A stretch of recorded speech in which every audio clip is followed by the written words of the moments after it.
Representative, thank you so much for coming to my house today in order to talk about what are the most important things on people's minds in Wisconsin. I'm doing these listening sessions across the state, and the number one thing I hear is Wisconsin needs election integrity reform. And you are running point on that effort in the Wisconsin State Assembly. Thank you for what you're doing. Can you tell us about it? Well, I don't think it's just me, Rebecca. I think that it's all of us together.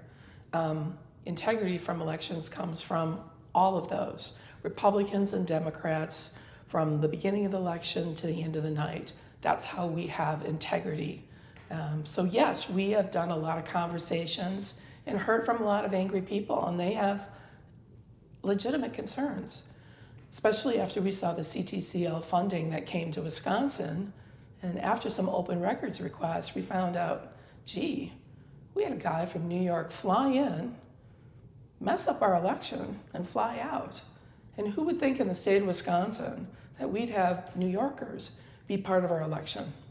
Now describe that situation for people who don't know what the acronym means. This is a third-party organization, a not-for-profit, that says it's supposed to be there to help administer these elections and give advice because it's a pandemic, right?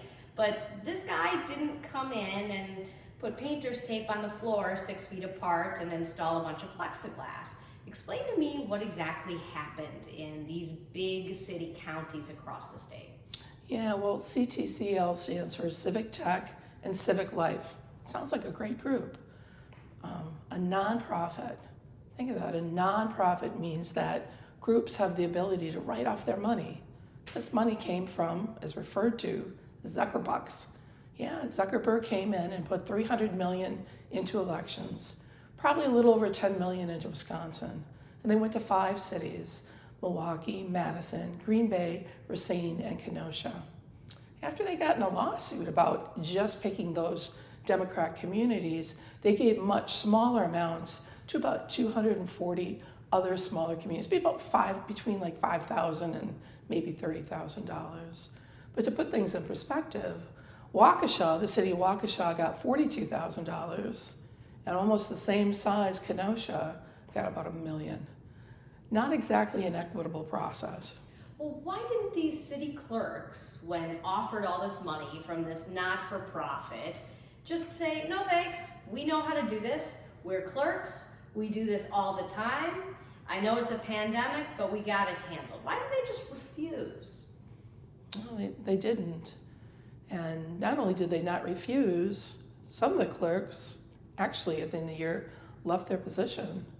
We have a clerk, Chris Teskey, out of Green Bay, who went on since the first day of the signing of this money and said, listen, I have concerns because these people don't know our election laws, and they're asking me to do things that I'm not comfortable with.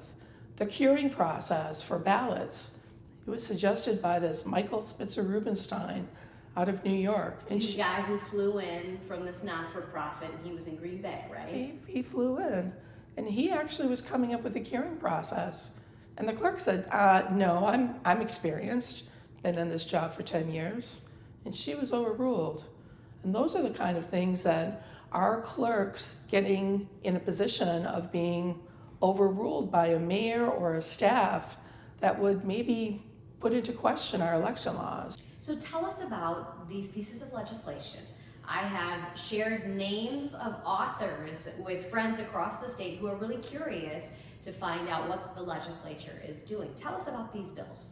Well, I think when we started, we talked about one of the very first bills that came out was, should we have third-party funding, nonprofits, be part of our election process? Does it become a quid pro quo? I give you money to come to a community, you find yourself on election night with a phone and a computer from a different state, right?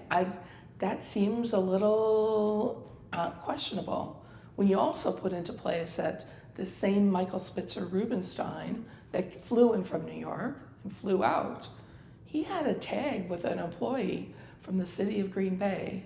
These are the type of things that I don't think anybody feels comfortable with going forward in an election process, because in Wisconsin, we demand fair and transparent elections. It seems to me that what the legislature is trying to do right now is make it easy to vote, just hard to cheat. You know, I think that's well said. You know, we're often referred to in this state that we're trying to suppress votes. We have same-day registration. We're one of a handful of states that has that. You show up with your ID, you can vote. So anybody can vote on election day, and it's one of the easiest states to do that.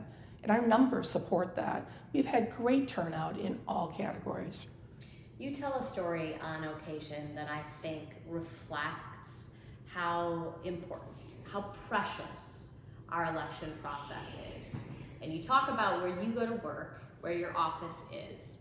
Can you tell me what you describe to people as a very important piece of art in the state capitol building? Well, you know probably better than anyone. We get to work in an amazing building.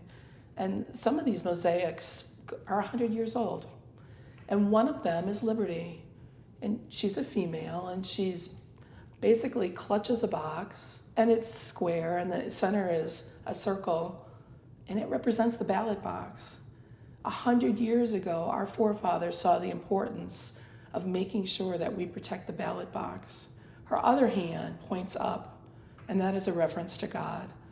That references that ourselves and God need to protect the ballot box. And I hope going forward in 2022, we do a better job of that. Thank you for protecting our elections, Janel. Real privilege being here. Thank you.